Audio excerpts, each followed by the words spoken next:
Je suis Anna-Yonka Kamara-Nyonke, directrice de Beaujour Events, qui est une structure de décoration, d'organisation événementielle et de formation. C'est à ce titre que nous avons aujourd'hui, je peux dire, formé plusieurs générations. Nous sommes pratiquement à notre 13e promotion de la formation de la curie Beaujour. Et avant d'en arriver, je suis moi-même ingénieure en communication. J'ai travaillé comme assistante en communication dans des administrations publiques comme privées. Et c'est au cours d'une de mes missions à l'extérieur du pays, spécialement, précisément en Espagne, que l'idée de créer Beaujour Events, qui était déjà quand même embryonnaire, parce que je faisais déjà de la décoration plus ou moins. Mais Beaujour Events est né véritablement en Espagne en 2003. C'était au cours d'une mission internationale sur la lutte contre le sida, parce que j'étais dans mes activités professionnelles. Je suis arrivée au ministère de la lutte contre le sida et c'était à une époque où vraiment le sida faisait des ravages. Donc il y avait beaucoup de missions qu'on faisait à l'extérieur, que ce soit à l'intérieur, sur le plan régional ou international. Et donc c'est au cours de cette mission en Espagne que l'idée de démissionner et de créer Beaujour Events est née. Donc ça veut dire qu'aujourd'hui, nous sommes pratiquement environ 20 ans officiellement dans le métier. Sinon, ça fait 22 ans quand même d'activité professionnelle dans le secteur de la décoration, de l'organisation événementielle.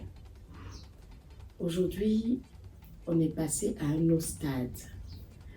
C'est vrai qu'au départ, c'était un peu l'euphorie, on regardait un peu les images à l'extérieur et puis bon, Internet aussi venait de naître également. Donc, on avait tous le visage vers l'extérieur, des mariages féeriques avec ce qu'on appelait les strass et paillettes et autres, des fleurs par-ci, des bibelots de décoration par là et tout.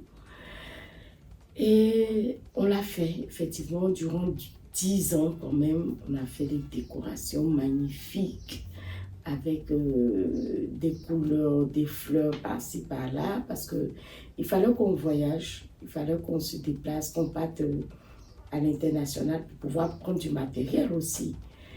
Et on se rendait compte au fur et à mesure que on ne gagnait pas beaucoup de bénéfices quand même dans ça, parce que, comme je donne l'exemple par exemple de la Chine, quand tu pars en Chine, c'est quand même 10 jours de voyage, 10 jours de séjour, 2 jours le trajet en aller, 1 semaine pour faire tes achats et 2 autres jours pour venir, sans compter l'hébergement, la restauration, le billet d'avion et tout ça. Et donc au final, quand on revenait, le bénéfice n'était pas vraiment grand, alors qu'on voulait faire vraiment de cette activité de décoratrice, de décorateur événementiel, un métier qui nourrit son nom. Et c'est au cours de ces différentes réflexions que nous avons commencé à ouvrir l'œil sur la capacité à utiliser notre matériel traditionnel. On allait du coup revenir à nos cultures, à nos traditions. Et puis, petite, l'idée est venue.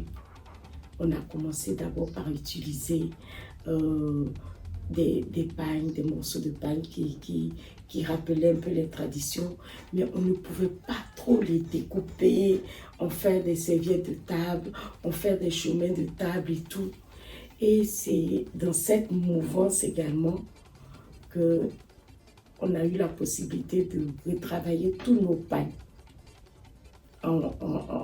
tous nos pagnes tissés de façon traditionnelle en pagnes industrielles.